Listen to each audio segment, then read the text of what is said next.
Okay, well, can you... Non, je vais essayer de faire un accent quand même.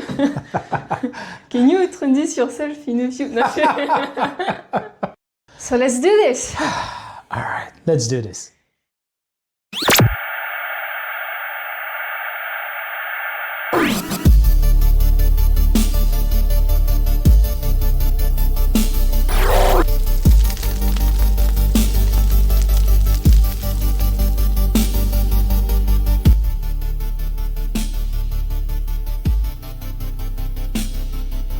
My name is Phil Stitelmann. I am a project manager in IT, and I'm also the author of the upcoming series of cyberpunk novels called Digital Gods and Fallen Angels.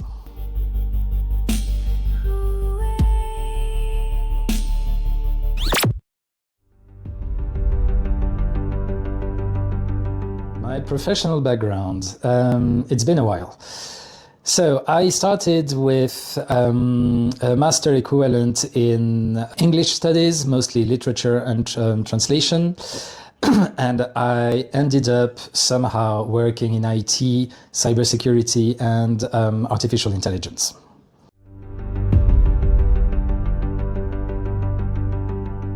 Writing is something that I've always loved. I've always loved books, be it reading or writing. I've been doing this since I was very, very young. Either with short stories or a few novellas that I wrote but never got to publish, or through role-playing games where I've been a game master for almost 30 years now. I've written a lot of scenarios and role-playing game campaigns. So it's been with me pretty much forever.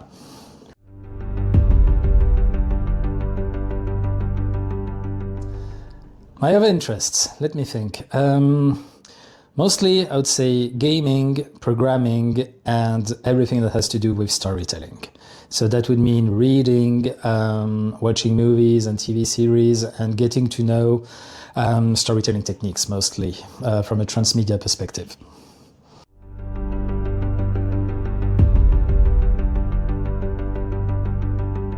An interesting question. I need to go back in time a bit, about 2021, when I was playing Cyberpunk 2077. I absolutely adored the game. The game's story pretty much broke me emotionally, and I thought that I needed to share these feelings with my closed ones. And to do that, I wrote a role-playing game campaign set in the Cyberpunk Red universe. This campaign turned out to be rather successful, and I thought that I had something that was worth putting on the page, actually. So after a few adventures, I ended up creating my own universe. I built my own story based on this role-playing game campaign, and here we are. A few years later, I'm almost done with the fourth book, in the fourth installment, the fourth book in the series.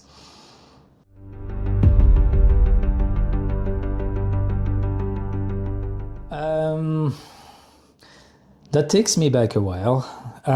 I discovered Cyberpunk when I was quite young, actually. The first time I watched Blade Runner, the original Blade Runner.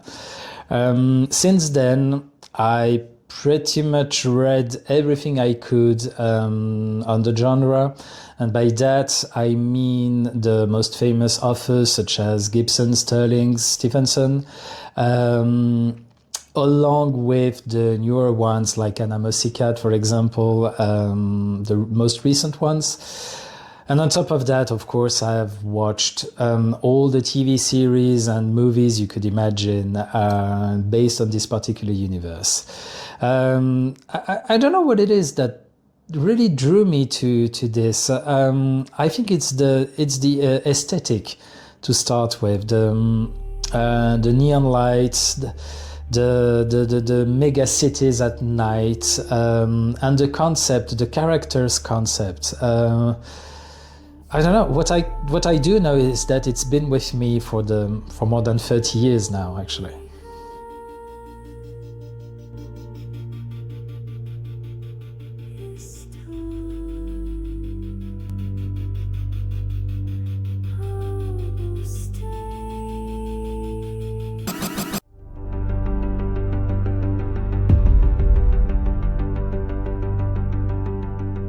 right. In a few words, I would say that it's an epic cyberpunk story of love, rebellion, and sacrifice. Now, to go a little bit deeper, I'll give you the log line, which goes: fate, love, and tragedy intertwine the destinies of a hacker, a rock star, and a sentient angel AI fallen from space in a fight for survival that will change the future of humanity forever.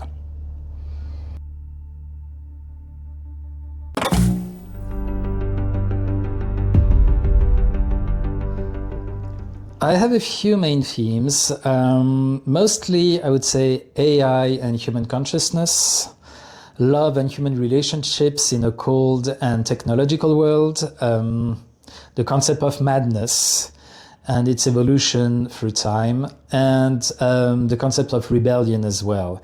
In that, I follow the tropes of the cyberpunk genre where characters are mostly anti-heroes looking either for survival or to actually fight the system. The main story takes place in 2086 in a rather near future, a grim future, after two major wars, to which humanity has taken a turn for the worse. So you would say that it's a rather dystopian future.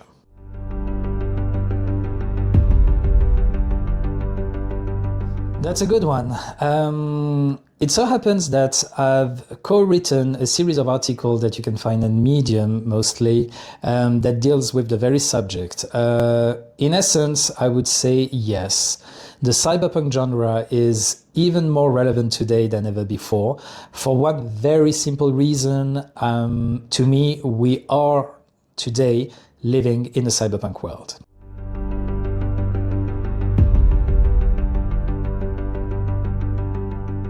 I would say that I'm actually a man with a plan. So first of all, I should say that I'm writing all 4 books and the short stories in one go. That will prevent me from creating inconsistencies or any different issues that couldn't be corrected from one book to the next. Now, how did I come up with the actual universe and storyline? I think it's the project manager in me who basically came up with a chronological mapping for the entire story on an Excel timeline. That means that all events and character arcs are already mapped. So I know precisely what happens to everyone, what happens when, and how the story ends. This mapping translates onto my Word page with a breakdown of all the events per chapter. So I guess in a nutshell, I don't really leave much to chance.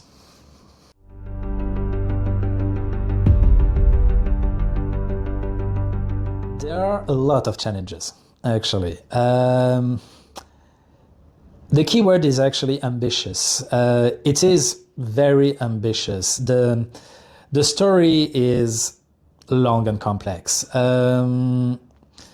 There are quite a few characters, and to be honest, the main challenge is time. Managing a 9-to-6 job with the writing process is maybe now, it's mainly my main challenge, to be honest.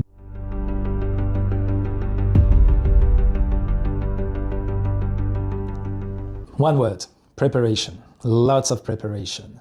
That, and I would say a lot of various influences that have been with me for pretty much forever. But yeah, it's really a question of preparation.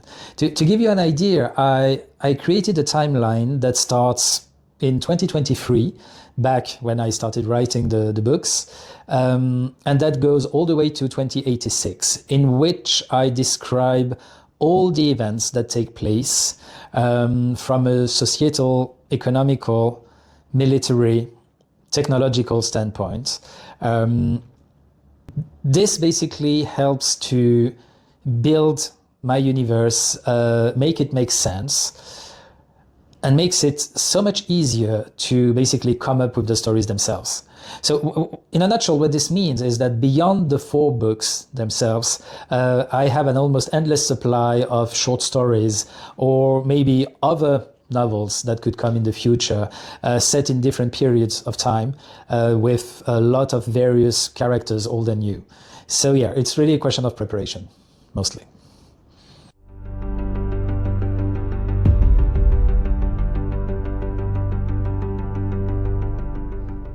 Initially, I was planning on self-publishing, do everything myself. And it so happened that somewhere along the way, I was lucky enough to meet someone within the industry.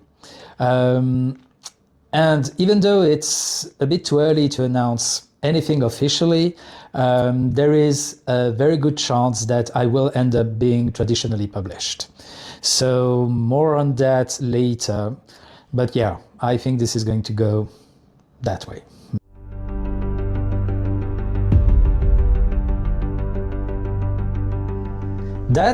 You know what, that's where the project becomes completely crazy.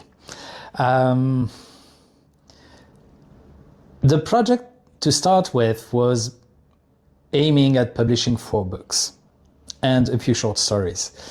But because of today's new technologies and the fact that I also happen to be a very, very humble musician, I ended up with what you would call a transmedia project. By that, I mean that beyond the books, I also created an entire musical world. And basically a lot of visuals and videos that are all part of the world building. And the whole thing links back to the books, the story, and the story's universe. So it's turned into a transmedia project that's very, very ambitious. But I think that it creates added value that will make this world deeper with a lot more layers. And I think it's just cool to actually read about one of my characters who's a rock star and have the opportunity to actually listen to the songs that the rock star sings within the books. So I hope that this will resonate with people, but personally I had a lot of fun making those songs and making the whole thing.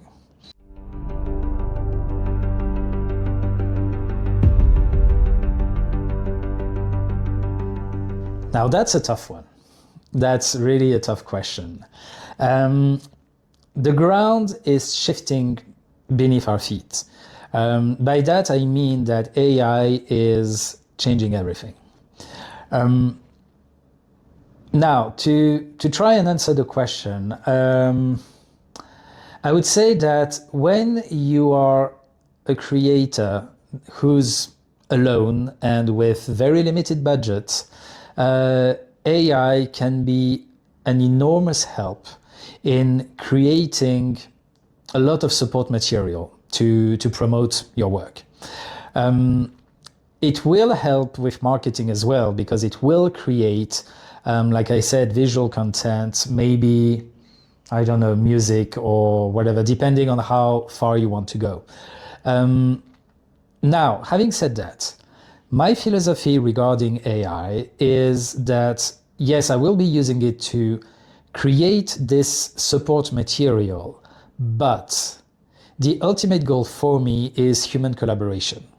So if I use AI to, for example, create a song that I initially composed, but I don't have anyone to actually play or sing the song, my aim is ultimately to get a human band together and actually play those songs together between humans. The same goes for, I don't know, potential adaptations as a TV series or a movie or whatever. Again, AI will be used to create pre-production material to help professionals, human professionals, get a look and feel for my universe, for my characters, for the settings, whatever they need, so that humans will have their lives made easier in creating this universe with me. So in a nutshell, AI is great for pre-production and support. It should not replace what humans will be doing. At the end of the day, this is a human creation made by a human, aimed at humans.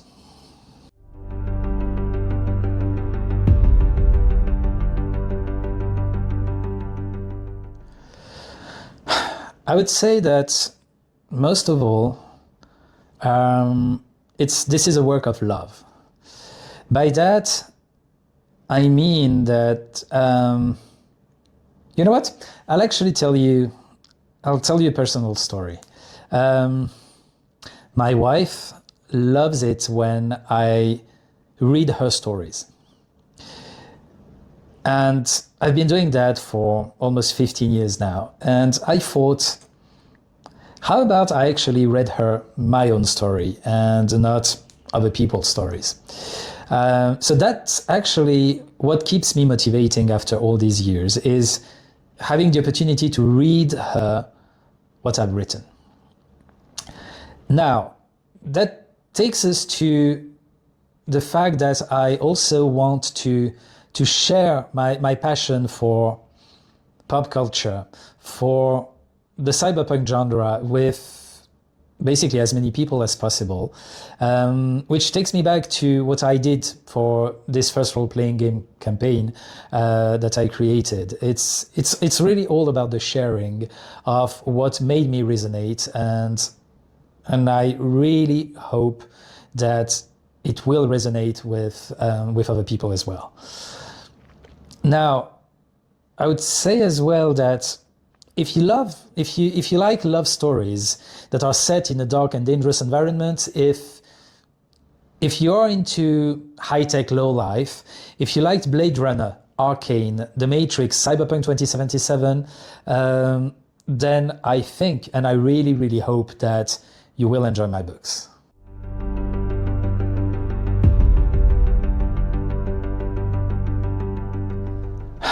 I'm everywhere. The main contact hub where you can get news and information on what I'm doing is basically my website, where you can register to my newsletter. You can also find me on Patreon and YouTube. Patreon will be where I will be publishing my first set of short stories before they get actually published for real. You will be able to get a lot of stuff before anyone else if you choose to become a patron. You can also find me on Medium, where I'm writing a series of articles that are more on the literary side, which again will provide some depth into basically everything that I'm doing. And last but not least, you will find me on most social media, where I basically communicate as to what's going on, and also provide a lot of visuals and music, etc., etc. So yeah, I guess you can just Google me. All right, that was Phil Stitelmann signing out. Thanks a lot for listening. I'll see you guys later. Cheers. Mega buildings rise like broken spines in